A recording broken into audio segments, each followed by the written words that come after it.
So, we are in the anatomical hall, and anatomical hall is in a museum in the same time because anatomy is very related to the art.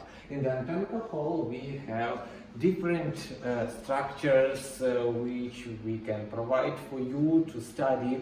For example, it is division for the osteology. Here you will study how to recognize different kinds of types of vertebra, are highlighted points for the origin and insertion of muscle. This will help you to understand their action, which is very important in the traumatological department. On this side, here are bones of the skull. It is very important in the neurosurgery, in the neurology department.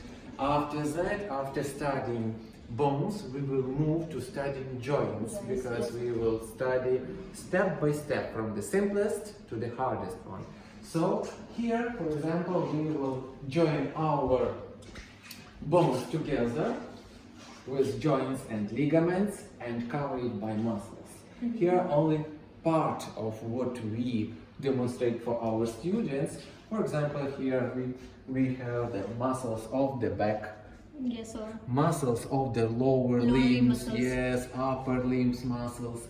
Also, you can recognize it everything on the cadavers, and particularly we can also describe some aspects of the muscles on the mummy. Okay, yes, sir.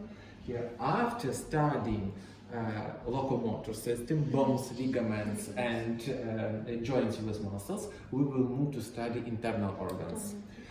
Then we will move to another part of our anatomical hall,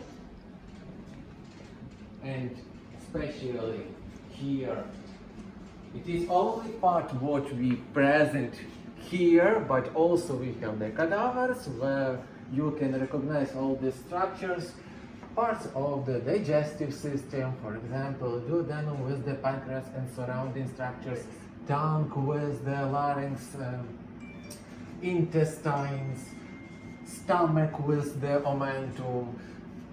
What else do we have here? Parts of the liver, pelvic cavity. Here are structures which are related to the region of the head. Mainly it is the focus for the dentistry students, but some exponents are related to the innervation, which also are very, very important.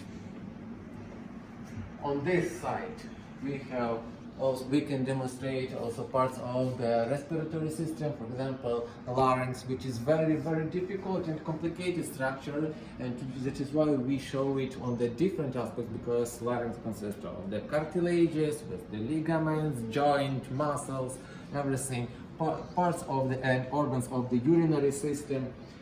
Here is very interesting. Here is very interesting part, and my favorite part. It is the neurological part of our. It is neurological part of our anatomical hall, brain and its structures. It is very, very difficult, but we try to show you everything and to provide you from the simplest to the most difficult thing in the neurological department. After studying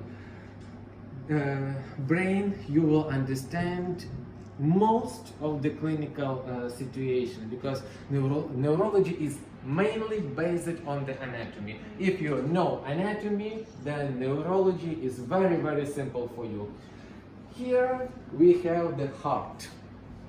Yes, heart is also very complicated organ, but here we can demonstrate different aspects of the structure of the heart, its surrounding structures, and in the end of studying anatomy, you will move to studying vessels and nerves. Yes, sir. It's very important for the clinical practice.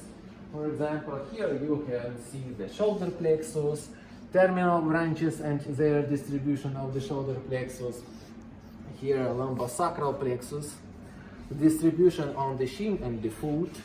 Here and here also wet mounts of the intercostal nerves, brachial plexus, lumbar nerves, lumbar plexus, intercostal nerves, and very interesting.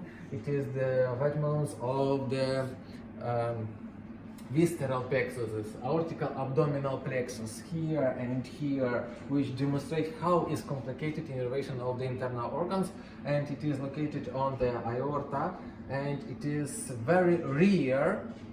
And as professor from the Michigan University told, he never seen something like this in the world. It is very rare, exponents very rare amounts of the abdominal plexuses.